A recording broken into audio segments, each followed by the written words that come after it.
Noting the hour in the presence of quorum, I call this meeting of the Acton Finance Committee to order. First up are citizens' concerns. I see a citizen coming to join us. Please say your name and where you live.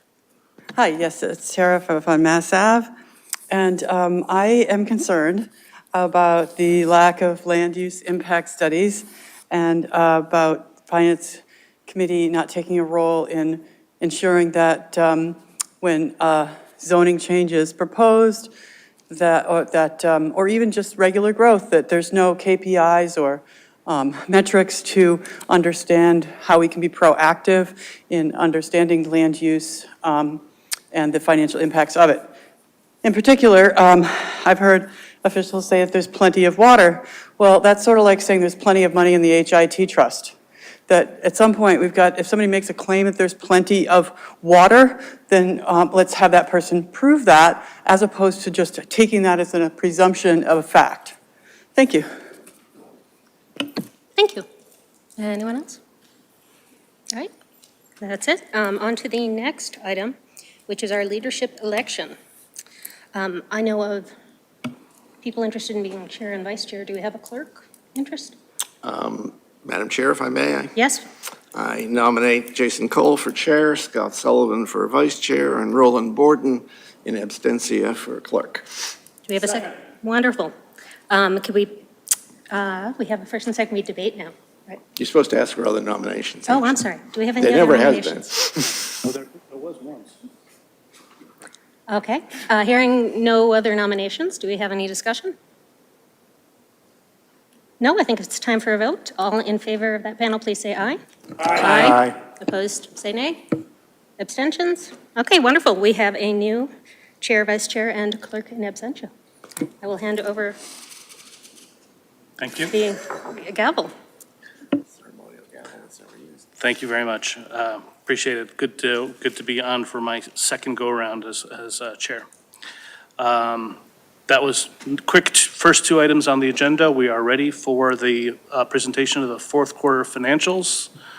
So, If I can interrupt you, sir. what did I miss? I would just like to thank Christy for being the chair for the past year. We're going to do that at the We can end. do that later. We're gonna do that at I the have end. my own remarks. It's not on the agenda. Okay, go ahead. In my long tenure on this committee, I can't think of a more difficult year, nor can I think of a better person to have been the chair for that year. From two points of view. One, I'm glad it wasn't me or anybody else. And two, I think you did a wonderful job. And thank you.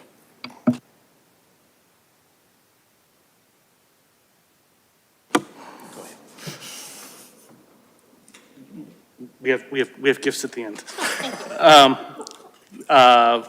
Ready for the fiscal year 24 or Q4 presentation, fourth quarter financials.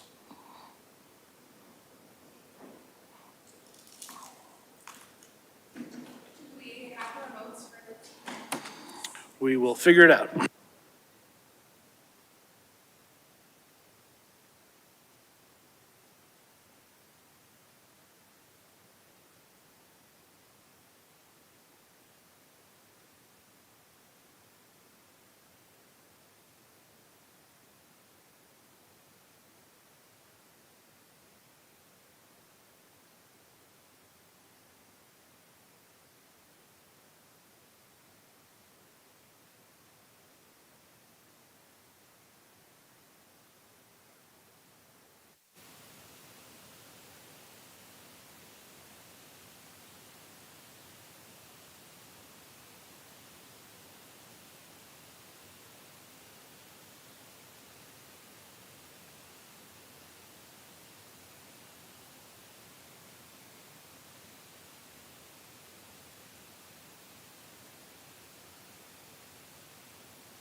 Okay, good evening. Back again. My name is Ellie Anderson. I'm the budget manager serving in the Town of Acton Finance Department, and I'll be going through the Q3 2024 financials, which is as of March 31st. So just as a reminder, as we all know, this presentation, as well as the report that informs it, will be posted tomorrow morning or by the end of the week under the budget page of the town website. So regarding general fund revenue, from a property tax perspective, we're just under 75% collected, which is exactly where we would expect to be, 75% of the way through the year. Net state aid is just over 75% at 76.81. Local receipt collections have been really strong. So far in the fiscal year, we're just at 93.5% collected. So then cumulatively between all those categories, we're at 75.62% collected. From an expense perspective, current spending is at $27,861,840, which puts us just under 75% spent. We'll move into our enterprise funds. The Septage Enterprise Fund had an approved budget of $164,059, which included $14,000 usage of retained earnings. Year to date, we've collected just over $97,000, which means we're 64.9% collected. We've spent $78,000, a little over, which means we're just under 48% spent, and currently operating at a $19,000 profit. The transfer station had an approved budget of just under $765,000, which included just under $115,000 usage of retained earnings. Year to date, we've collected $655,883, which means we've met our revenue target this year. Collections have been really strong at the transfer station. I will note, because we did have a question about this last time, so I did pull the detail. It seems like it's kind of coming from all categories. So bag sales are above what they were at this time last year, as well as sticker sales, recycling revenue, investment income, everything is just performing better than it did at this point last year. From an expense perspective, we spent just under $455,000, which means we're just under 60% spent, and operating at about a $200,000 profit because the collections are so strong at this point. Moving on to sewers, the approved budget was just over $2.3 million. This included usage of retained earnings of around $340,000, as well as a transfer of $350,000 from the sewer stabilization fund to fund the fire suppression system upgrades. Year to date, we're just under 75% collected and just under 52% spent, and operating at about a $30,000 profit.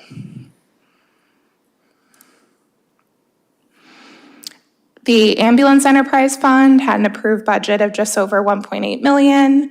It received a general fund subsidy of just under $328,000, with just under $250,000 appropriated from retained earnings. Year to date, we've collected just over 86% of our revenue target and spent just over 66% of the budget, with a delta of $135,000 between revenues and expenditures.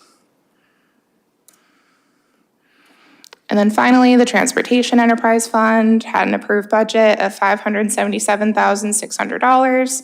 It received a general fund subsidy of $150,000, with $196,000 and change appropriated from retained earnings. Year to date, we've collected 72.73% of our revenue target and spent about 56.5%. And that's it. Questions? Mr. Jarbo?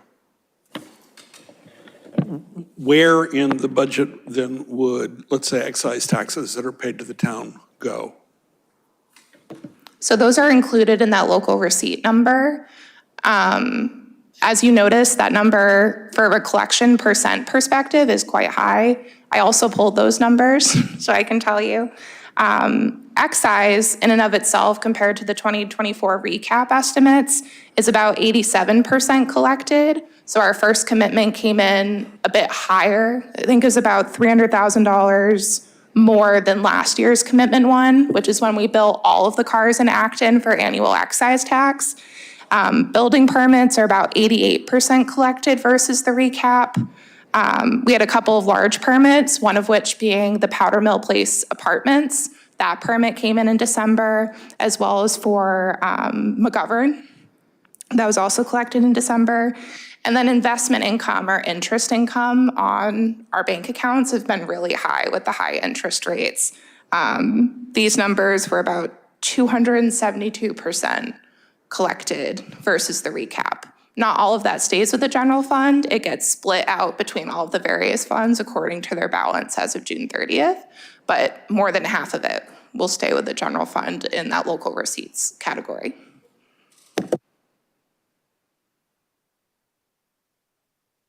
I do have a couple.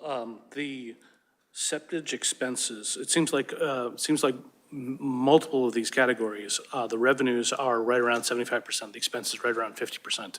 Is that normal at this phase in the year, or are we seeing a better than anticipated expense costs versus budget?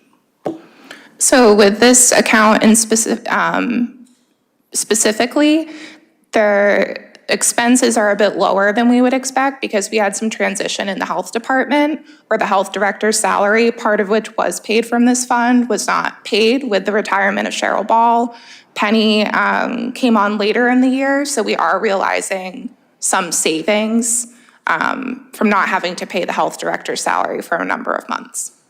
And on the transfer station one, which I think is the next slide, the revenues are, at full year estimate, 3/4 way through the year, the expenses are to the good. We're going to have $200,000 or more in profit. We used $114,000 from appropriations in the past. Fortunately, we've not used any general funds. At what point are we concerned that this is top heavy? I mean, we're already approaching having a free cash certification that is going to be greater than the annual cost of the entire enterprise. That seems, I have no problem having 5 or 10% buffer, sometimes even going up to 20, but 100% seems very high. Are there any recommendations or any plans to do anything about this? Regarding specific plans, I would have to defer to Corey York, the DPW director. But when I did pull the revenues from prior years, it does seem like this year is kind of an exceptional collection year from a revenue perspective. And I do know that with most of the enterprise funds that are kind of like transfer station or sewer, there is a fair amount of contingency that's baked in so that there is funding available if something does break down. It doesn't need to be used every year, but it is there just in case.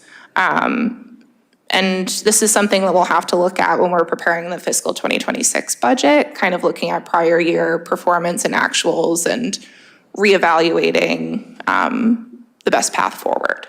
Is there a target in mind for each of these funds? Is there a target percentage of yearly operating budget that you're trying to have in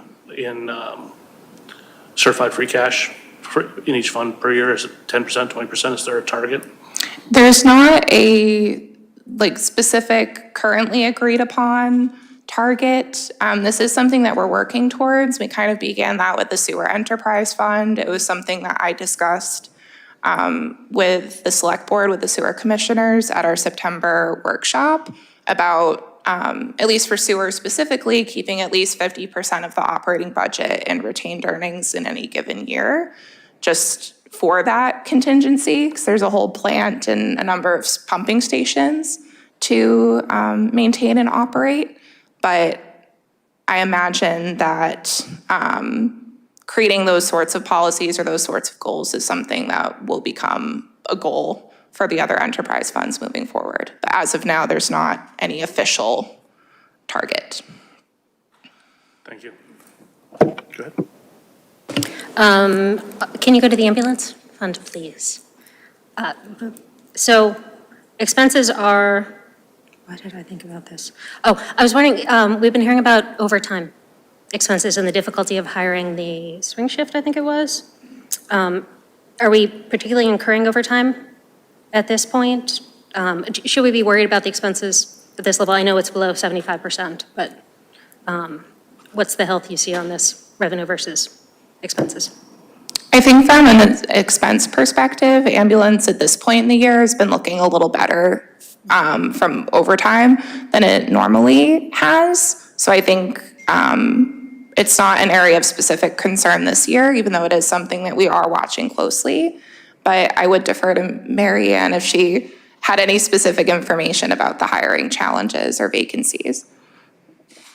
I have one more question. So Christy, to your point, the swing shift, which is impact shifts, but also we do have swing shift people as well. And so as Ellie had mentioned, is that right now we do not have concerns because we're hiring both paramedics now and EMTBs basics. It is, the challenging part is to hire a medic who's also a firefighter. So we've been fortunate, we have 7 new hires coming on. And it will be over the next couple of months. But knowing that is we constantly keep an eye on every pay period of what positions we're paying out of the ambulance fund and what positions we're paying out of the regular general operating. And we look at that every pay period and balance it throughout the fiscal year. You have one more question? Yeah. Can I ask a follow-up on the 7 EMTs?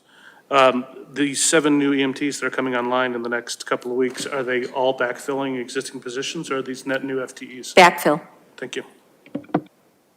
We had mentioned in the previous quarterly report that it would be great to see what's kind of normal in terms of revenue. I know there's, and expenses, there's some things that are, you mentioned one of them that they're encumbered immediately, and other times that, like with the excise tax, the revenue all comes in mid-year. If you could just do a little asterisk or something to remind us of that, because every time, I'm like, is this right? How is that a normal percentage to be here at that time of year? So. Absolutely. There are so many nuances and so many different trends, and that's something that we can keep in mind maybe when we're starting the next fiscal year about what would be most helpful to include in the report, especially with historical information. Yeah, if I may suggest, just put last year's number next to it. This is what it was this year, this is what it was last year. It will tend to tell you what's normal and what's not. Can someone refresh my memory as to whether or not retained earnings from one of the enterprise funds can be moved into any of the other enterprise funds, either for use or for just balancing retained earnings? I'll defer to other people in the room, but I believe you cannot. An enterprise fund is an enterprise fund. You can use general funds to fill in a hole, but I don't believe you can just swap from one enterprise fund to the next. You can decide, I believe you can decide, for example, since the transfer station balance is going to be $750,000 or higher, I can imagine that some larger capital expense or some DPW study building money can be pulled out of that, but I don't think you can just say, oh, the ambulance fund is running low and the parking fund at the transfer station is running high. So I don't think you can't just swap from one to the next, correct? You can reclaim money to the general fund from an enterprise fund if it came from a subsidy from the general fund. So it can go back the way it came in, but you can't just. How many years back can you look on that? I don't think there's a limit in terms of, as long as it came in as a subsidy from the general fund, you can take it back. But you can't just move money from one fund to the other. Okay. That answer your question? Thank you. Any other questions? Thank you very much, Ellie. Appreciate it. Thank you, Ellie.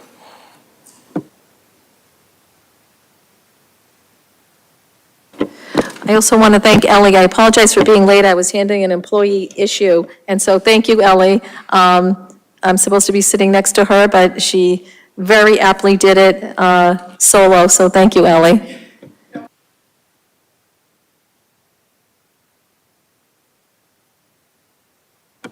Okay.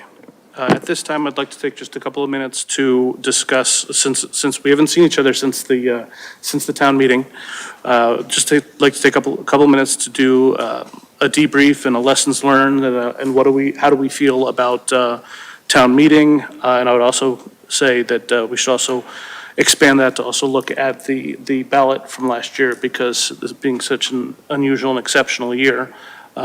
So more or less a free-floating conversation. Looks like Greg's the first one to have his hand up, so Mr. Jarbo, to you. I realize I won't be able to say I'm the new guy much anymore, but, no, I understand. That's a transition.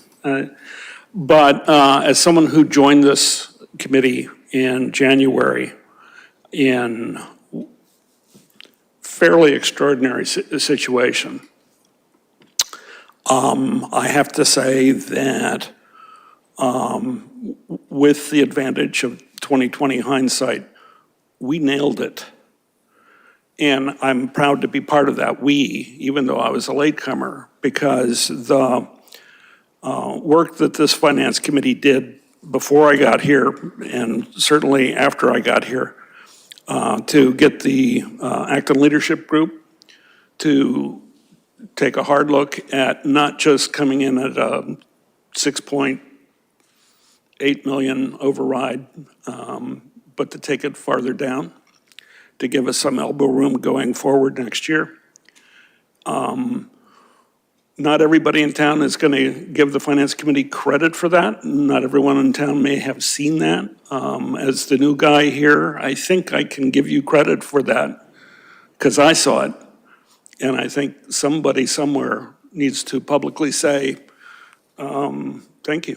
You guys got us to a point where, okay, the final vote is 44 votes between yes and no. I think I mentioned at some point that we have infinitesimally small audiences that watch us on ActonTV, but they're bigger than 44. So to the extent that we did our due diligence and made the case for this is the way that makes sense going forward, I think kudos to all of you. And that gives us, I think, some leverage going forward next year as we start the budget process, and hopefully we can get in front of it this time instead of trying to catch up to the crazy circumstances that we found this year. And remind people that we do not want to see an override vote next year. And the way to avoid it is to be as prudent as we can and to examine costs as closely as we can and to question assumptions with all the vigor that you have. So kudos. Thank you, Greg. And that does speak to you as well, Christy, which we will revisit at the very end. Adam, do you have any comments on either the election or the town meeting?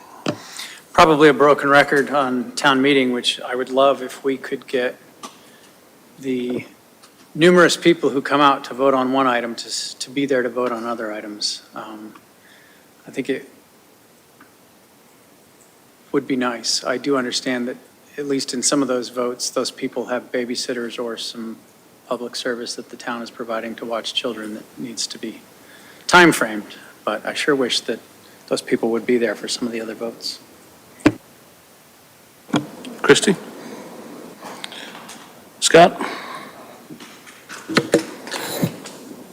Kind of a follow-up to the town meeting, I guess only because I just saw this on the news. Rockport, MBTA suing the state. Has anybody looked at that in any depth yet? I will admit I have not done any work on this because as waiting for the year to end and how brutal I thought the MBTA law was, I did take some step backs. I do know that Rockport's not the only one who voted it down. There were 2 or 3 other towns who voted it down the same week as our town meeting. So, But I read that they were actually suing, they're going to court over it. Now, did the other towns go to legal action, or they just voted it down? I think they just voted it down. So we'll, Citizens group, thank you. I'm sure we will be revisiting the topic as the year goes on. Not that we can do much about it. Steve? As far as town meeting goes, I'd like to commend the town staff. Yes. It was a enormous turnout and was handled very smoothly. As some of us who were on the committee back in the days of the marijuana question knows, it can take a long time to process a big crowd, but this one was probably twice the size Yes. of that one, and we started very nearly on time. So I want to commend them for that. As far as the election and the town meeting go, I noticed that Westford does them in the opposite order. The town I believe meeting, Foxborough does as well. town meeting goes first, the election comes second. I think there may be some merit to looking at that, since most of the people, I won't say this sounds disparaging, a lot of people go to the polls not well informed on the question, no matter how hard we try. And the more recent legislation kind of the state put in about campaigning made it more difficult to get the word out than it had been in the past. At least when you get to town meeting, people can make the arguments for and against, and people can hear it, and then could vote whichever way they want, but at least they would have heard people make the case. So I'd like to see somebody think about maybe doing it that way. Thank you. I would also like to commend all the town staff, town moderator, all the staff, all the many volunteers that it took to make this go smoothly. We had 1,300 people for a pot, and we started an hour and 15 minutes late, and people were all hot under the collar. This year, we had over 2,500 people vote, and it was as smooth as can be expected. Although I think we all can conjure up the sound of a clicker dropping, having the battery case pop open and have the batteries fall out. I think we all know exactly what that sounds like as soon as I say it. With regard to, so by all means, please, I would definitely want to extend my thanks to the town for making town meeting as smooth as possible.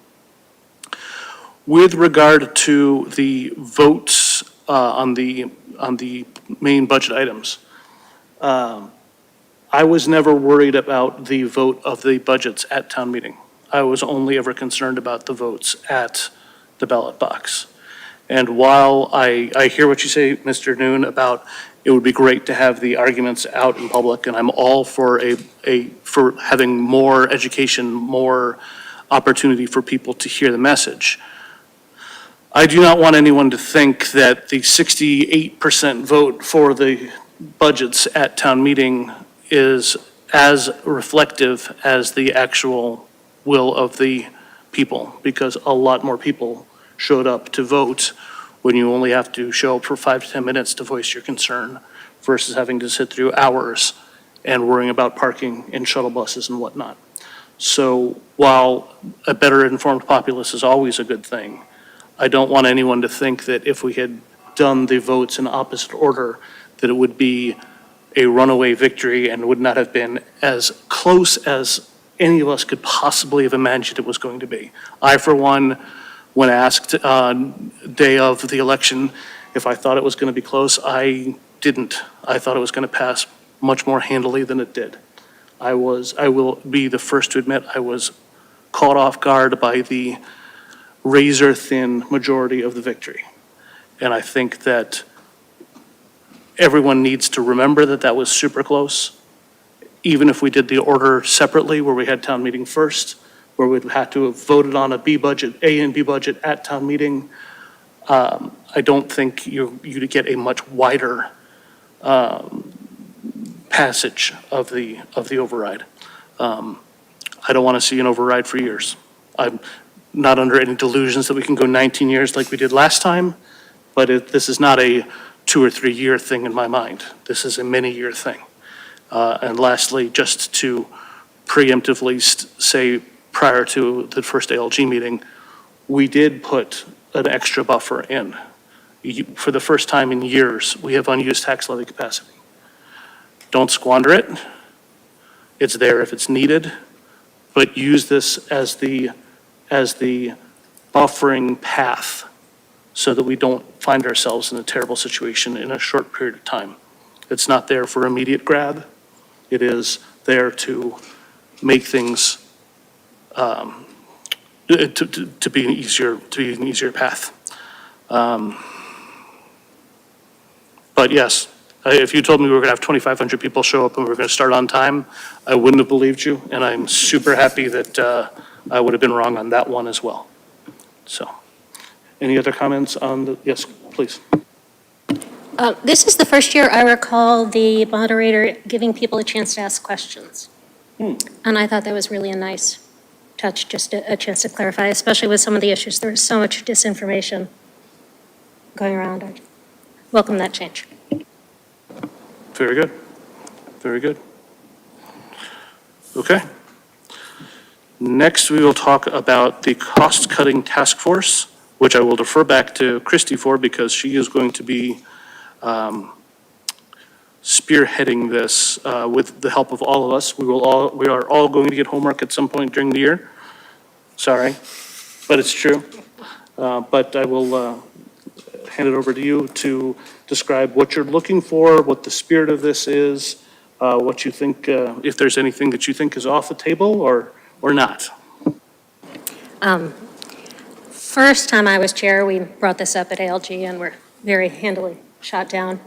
It is something that I've heard from previous select board members who've gone through the override process that was extremely valuable to them. I know it's late in the process, but given the 44 vote margin, it's really important that we show the public that this is an honest process and that real work is done here. We can't, as Jason was saying, just accept that the budget passed and we move on from there. So I would love to hear people's ideas about what this should entail. This has come out of many years of being in our point of view. So I was frankly a little surprised once it started getting talked about realistically. I'm not used to being listened to on this one. So any input on what you would like to see or format ideas, I'm happy to share mine, but I think I'd like to hear from everyone first. So to take I think it's going to take us a meeting or two to figure out exactly what we're looking for. But I would say that I definitely want us to not just have elected officials or other, or the standard volunteers. I think we need to have as broad a cross-section as possible. I don't anticipate this being something that has to take a ton of votes. The purpose of this is definitely to be sort of help gel ideas. I would also like this not to just be a cost-cutting side. I would also like for us to look at things like maybe it's time for us to sell some of the properties that we've had that are underperforming or not performing. So maybe there could also be a revenue aspect to how we do this, so that the remit of this task force, in my opinion, is how to ease the burden of taxation, not just cost cut. I don't know if that was part of your original plan as well. I mentioned it in my speech at town meeting. I as much view this as being valuable for public looking at what we're spending our money on. What does everything we're doing align with our values that change over time, and does it align with our ability to afford things and have a broader discussion, not just specifically about the costs? Scott? Christy, months ago, when we were in the middle of this budget for the current year, you had put together a list of things that you were looking for information. And I feel like that if all that information was gathered and in front of us, it would give a baseline for which to start to work through this process. You Do you have any guidance on how many months ago or what that information was? Well, for example, you had said one of the items, and obviously, staffing, of course, is the largest expense of the town. You had said you had wanted to see, I think, all positions, all staffing kind of basically aggregated together so that there wasn't like pulling of pieces and parts and all over the place. I don't know your exact words from memory, but I remember reading through your document. I think it was a couple pages, and there was information in there. I'm sorry, do you mean the questions I sent in? Yeah. From us about, okay, for the Yeah. budget? Yeah. Yeah.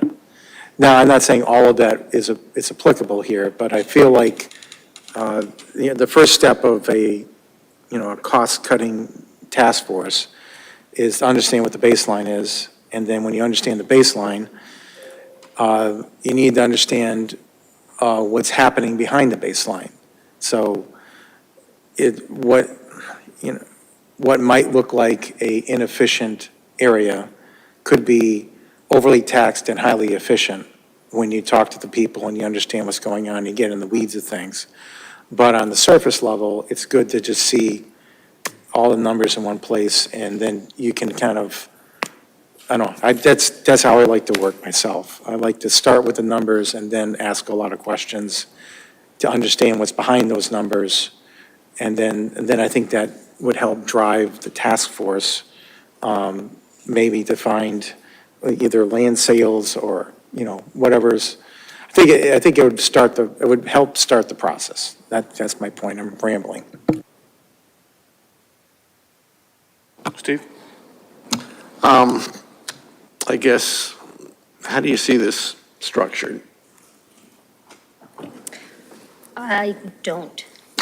Yeah, honestly, where I'm a little stuck is I think the school committee, I've been pondering this one back and forth, should probably have their own process because that involves two towns.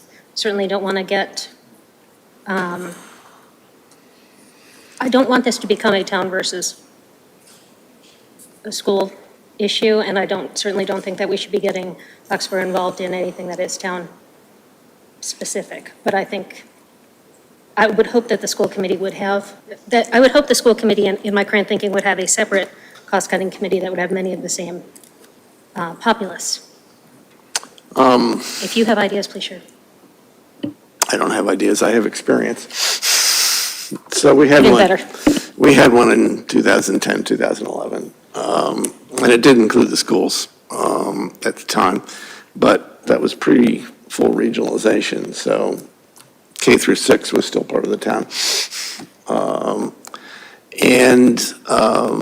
My recollection is that it was an idea that came out of FinCom, and it, if you will, an invitation went out to the Board of Selectmen and the school committee, do you want to participate in this? And they did. And so it wound up being broken into small teams, and each team had a select board member, a FinCom member, and a school committee member on it. And then we probably overburdened town staff with requests for information and data at the time, which is probably why some of them still have nightmares about it. Some good came out of it. At the time, we needed to make some reductions. A lot of good came out of it just in terms of interboard relationships. But again, it was a FinCom initiative, and we wound up sharing the tasks with the other boards.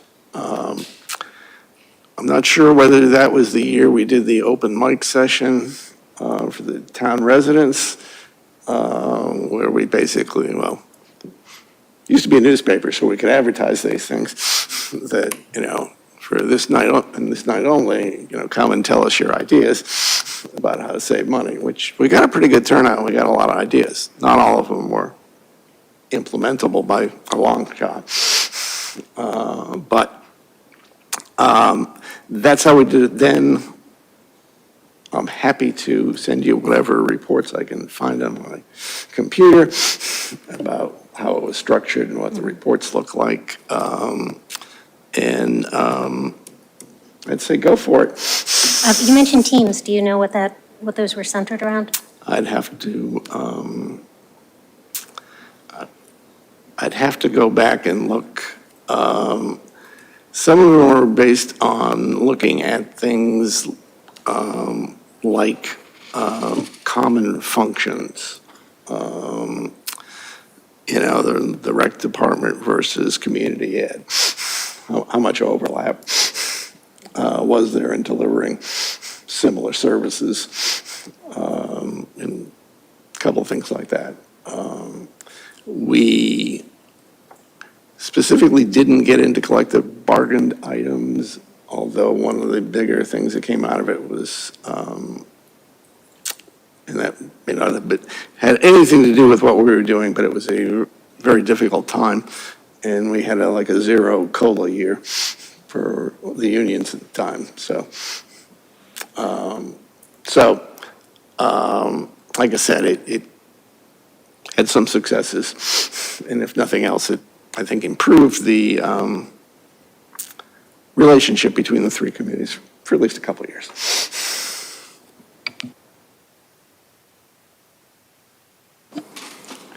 I think it's really important for the success of something like this to be conducted in the way that Steve just described, that, involves all three of the major committees. And I think if it doesn't involve those three, it's almost a waste of time to do it. There has to be buy-in all the way across. Otherwise, you're trying to cut one leg out of out from underneath us and not make cuts on the other leg. And I think it's important for it to be a cooperative process. Yeah, I think cost cutting is going to need to be a topic that we wrestle with this coming year. So I'm on board with that.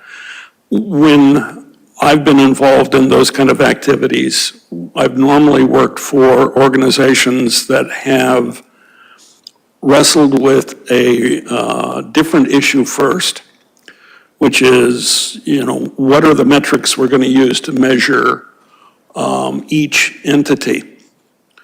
And we would often find surprises in that discussion that then when we went to examine what the entity was spending money on, didn't match what they said they were trying to accomplish, or they couldn't measure what they were trying to accomplish, or any number of related things. And so it may seem like an indirect way of getting where we probably need to go, but I would say one of the things that we may find, whether it's the select board or the finance committee or the school committee or some other government entity, that defining our metrics that matter will enable us then to make judgments that don't seem arbitrary or capricious. So that's one thing that I would suggest. The second thing, this is going to sound like a stretch, but if we're going to look at containing costs, one of the costs that was growing this year beyond the other costs that we were seeing was the Minutemen Voc Tech. And I know we are the small town in a larger district, unlike the Acton-Boxborough relationship. We're not a small town. But compared to, let's say, Lexington or Arlington or some of the other communities in that district, we are not the most populous town. But my guess is one of the other groups we should at least think about reaching out to, and if at least corresponding, maybe Zoom meetings, maybe we don't have to get together, But my guess is if we got together with the finance committees of the other towns, expressed, what are you seeing, what are you hearing? We may be in a stronger position to say, okay, we totally understand if we have more students going, we're going to pay for more students. That I wouldn't dispute. But there are some other decisions being made that, you know what, maybe we would find strength in numbers. Any other conversations on starting this up? This is it's going to take us a couple of meetings to get this going. Just if our point of view takes us 3 months, this may take us a little time to get going too. Go ahead. In response to that, I think we can't let it take too long. If we're going to have any sort of real impact and real, what I think we need is significant public input. This can't just be a finance committee, school committee, select board, people sit together. It needs to be a public process, and that's going to require, before the next budgets happen, really, we have until December Okay, before we see real stuff. okay. Speaking of the public, Hi, I was part of the cost-cutting, and one thing that we found successful, I agree with what Steve had said, is the expertise of the people.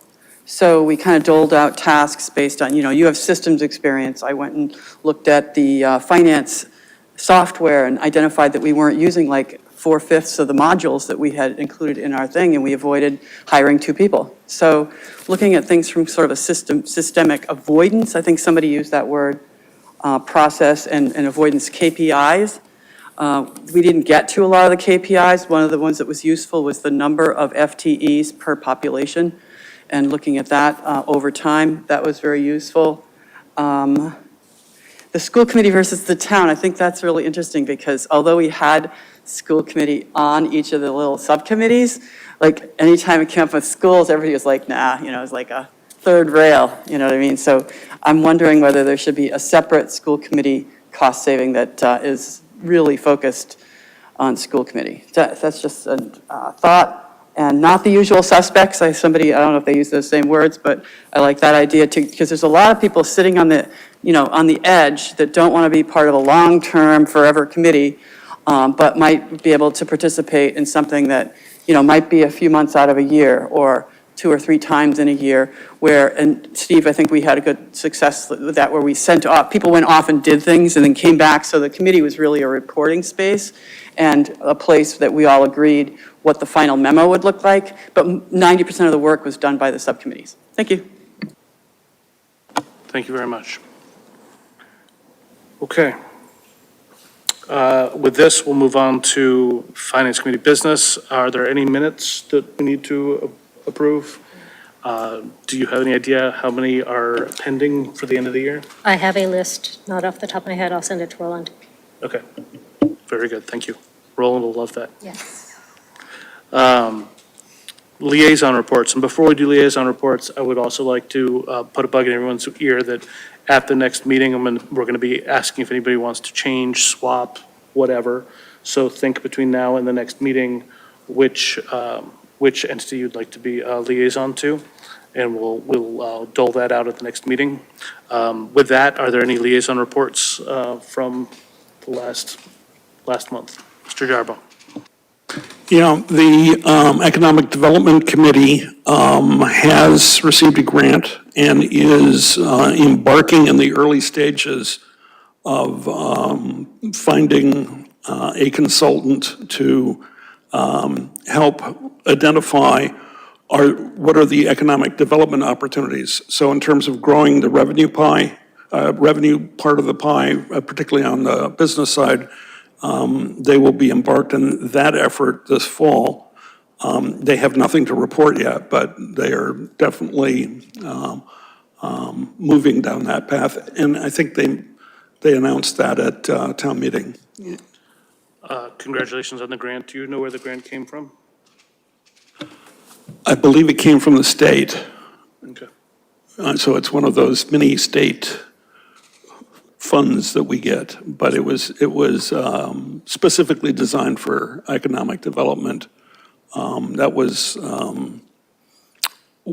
what they put in for, that's what it's designed for.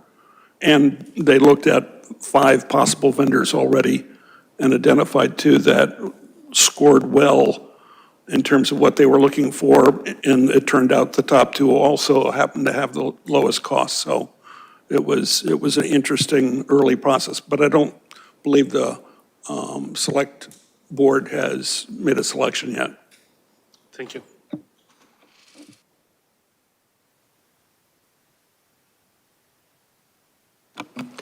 Health Insurance Trust met last Thursday. I would say we are limping towards our demise on June 30th. Claims are running a little hotter than we would have liked. And due to the absence of our outside treasurer, we didn't really get a good feel for what the final numbers may look like on June 30. Other than that, any contracts that would continue past December of 2025 we've arranged to be terminated without any costs. So we had a couple. Very good, thank you.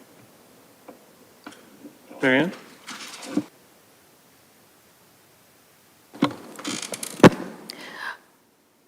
I think the important thing, as Mr. Noon had mentioned, is it's a challenging job to have to forecast what employees and retirees' health is going to be in the future.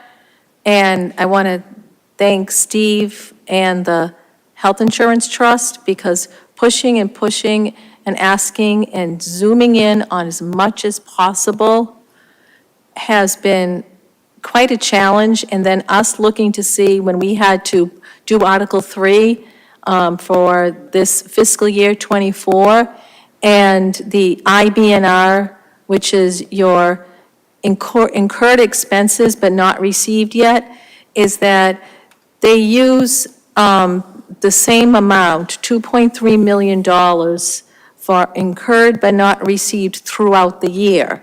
And so that number doesn't change. So what you have to look at is that you have to make so many assumptions that your incurred expenses but not yet received, which means you still have to pay those, will still be about $2.3 million. But it could be way more, it could be a lot less. And why I'm saying all this is that the calculations that we did for Article 3, where we requested $221,800, is an estimate. And right now, as Steve mentioned, is that looking at the claims that came in for March and for April, they're high. And we're assuming that May and June, if it continues, the key thing right now is not fiscal year '24, because we're doing the estimation as best as possible. But our concern is as well, is that May premiums, so we all have our premiums deducted from our paychecks, town contributes, and that's about $2 million per month. And May represents June. Well, June, for July, and so forth, well, that's going to Maya now. And so we're going to have expenses, but the $2 million going in is going to Maya now. So now we have expenses. So to Steve's point is that for us, looking at fiscal year '25, the estimation, and also the key thing is that the trust, the health insurance trust, is no longer going to receive that $2 million. And so, Steve, thank you, because that is such a difficult committee, and you agreed to chair it for another year, and you probably regret every second of that, but it is a challenge. And so I think what's important for all of us, for FinCom, is that keep a very close eye on fiscal year '25, for the health insurance costs, and it's a smart move that everyone made to join Maya. But that run out is going to be a very big challenge. And also, your previous discussion, I also want to say thank you to all of you, the ALG, FinCom, the school committee, the select board. I love working with our coworkers too, and it was quite a process. So thank you very, very much. Thank you, Mary. I would like to add, since you asked about committee assignments, that thankfully I have reached the term limit of a FinCom representative to the HIT, which is 2 terms. Or 6 years. I've served now 5 years and 11 months. And so I will be resigning as of June 30th. So you'll need a new one. Don't all volunteer at once. Sorry, resigning which? FinCom or health insurance? Health insurance. Well, now we know at least one hole we have to fill at our next meeting. Okay. Speaking of next meetings, Christy, do I need to do a room reservation right away, or are we reserved through the end of the year? I think we're through the end of the year, but I'll check. And if I prognosticate properly, we're good to go for the 11th and the 25th of June? I thought it was the 12th. Yes. Tuesday's the 11th. Okay, so our next meeting is going to be the 11th. We'll also meet on the 25th in June. Let's see. I think that is everything with one. Can I ask a question about that? Good. What are the requirements to join that meeting via Zoom as opposed to in person? Believe that you'll be able to, believe you'll be able to join via Zoom, no problem. I think, go ahead. It's due to illness or sickness, is my understanding, since we do not run hybrid meetings that So the audience can attend.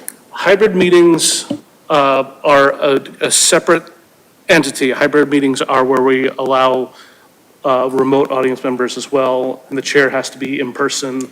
But a regular meeting with a member or two who's out of town, who cannot make it for physical reasons, you can attend remotely, and the chair does not have to be in the room either for that type of meeting. But that does mean that public participation has to be done in the room. That's my recollection of this, correct? Did you say that the second one's June 25th? Is that what you said? Yes. I believe I will be at a lake where there is no Wi-Fi. Well, then we'll have to I hopefully can get send smoke signals. 4 other people into the meeting. So that'll be your one freebie for the year. You're taking it early. Yeah, I know that. Very good. So yeah, we're looking at the 11th and the 25th, and it will be, if you need to attend remotely, you can attend remotely. I believe we have to have a majority in the room, though. Yeah, we need a quorum physically present, and we need to take roll call votes, but Yep, that's. we can handle that. What's that? Can I jump in? Yes, please do. Discussing meeting scheduling, do you know when the next ALG meeting is? I do not, but I need to send an email out and find out. I know there's a challenge because of how the school committee does their reshuffling in July, but I would like to strongly encourage that we get this going sooner than the usual August. I know there are, again, logistical issues, but I think this is a year in which we can't hold up for that. Funny, it's much more fun directing the chair to do things when you're not the chair. Make sure we know the next meeting. You know I would be there, though. I insist that we hold the meetings for everyone. Very good. I would also like, before we entertain the a motion from our still newbie, I do want to say that this was a challenging year. I would like to take a minute to thank Christine Russell for 2 terms on the Finance Committee. She has, plus a year as a associate. She has given her notice that she is stepping down for a while she adjusts to full-time employment.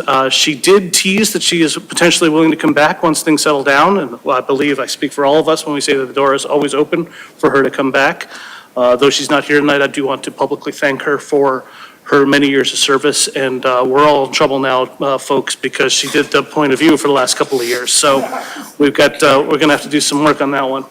And also, as is traditional and customary, I would like to thank the outgoing chair for all the work, made all the more interesting by the fact that this was the hardest year since I've been on the committee, and I just now finishing up my third term. I do need to email the town moderator and inform her that my term expires in 3 days, which is an interesting position for the chair to be in.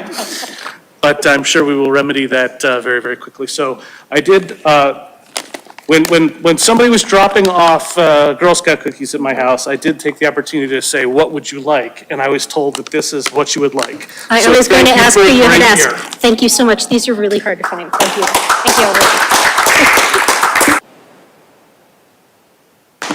And with that, since Christine is not here to send us off on her last official bit of business, I would turn to our still new guy for one last motion. I move we adjourn. Second.